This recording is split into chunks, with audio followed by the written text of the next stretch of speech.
Hey guys, SH here, and today I'm gonna talk about the R.A.W.R or aka the remote assisted weaponized robot in the game. And if you ever went on top of the A tower in Parasol Storm, there's a word that says R.A.W.R. I'm not exactly sure what that means to the game because it was pretty much there since the beginning when the Parasol Storm has been launched to the public.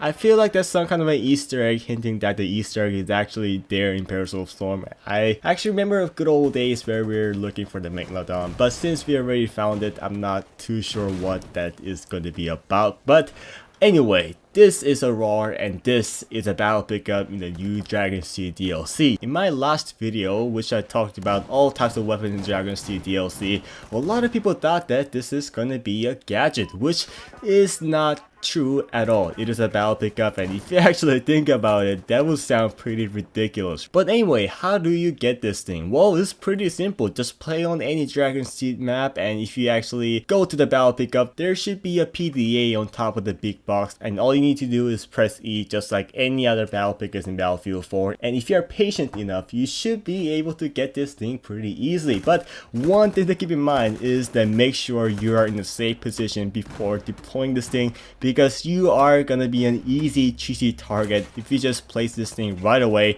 So make sure you're under cover, and as soon as you activate this robot, you are not gonna be able to go back. For example, if you would just want to move through the cover, the soldier is just gonna drop the PDA down and you're never gonna be able to pick that up again. So make sure you're just in a safe position. Just a quick PSA out there. But anyway, this gun has a total health of 500, which is pretty high for the standard health, which is 100, but it moves extremely slow at just 10 miles per hour. I'm not exactly sure how that equates to the real game, but it moves extremely slow, so you're gonna have to be pretty patient enough to get one single kill. And for the damage wise, it has a pretty solid damage of 34 close and 25 at a distance, which is exactly the same as the M240B light machine guns in the game. And the rate of fire is just like the M240B, it's pretty much a copy and paste, except for the fact that it has a lower recoil and a slower movement speed with a total of 600 rounds. As long as you run out of that 600 rounds, you're not going to be able to do anything at all. So make sure you conserve your ammunition as much as possible.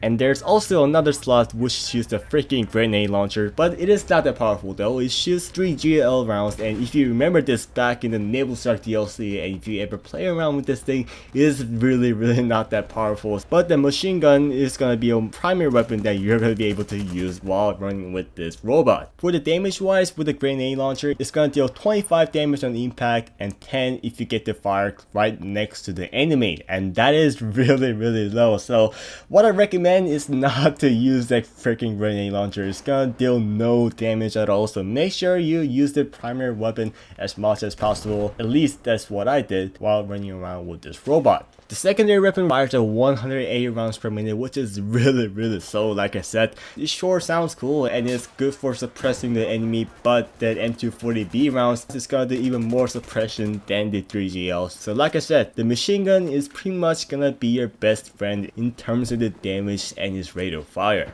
For the tactics, make sure you are patient with this battle pickup, because you are gonna go down whenever you rush with this robot. Although it has a higher damage, it fires very slow with the combination of very slow vehicle speed. And also the thermal sight in this robot, it is not that great, so most of the times I would recommend you to change to the third person view and fire that freaking bullets, because thermal rounds is gonna obstruct your vision a whole lot when it comes to the medium to long range engagement. So I would highly recommend you to get that third person view out until the DICE decides to fix that thermal sight issue where everything pretty much glows. But I think that's it. I hope you guys enjoyed this video, hope this was helpful, and I guess I'll talk to you guys later. Peace!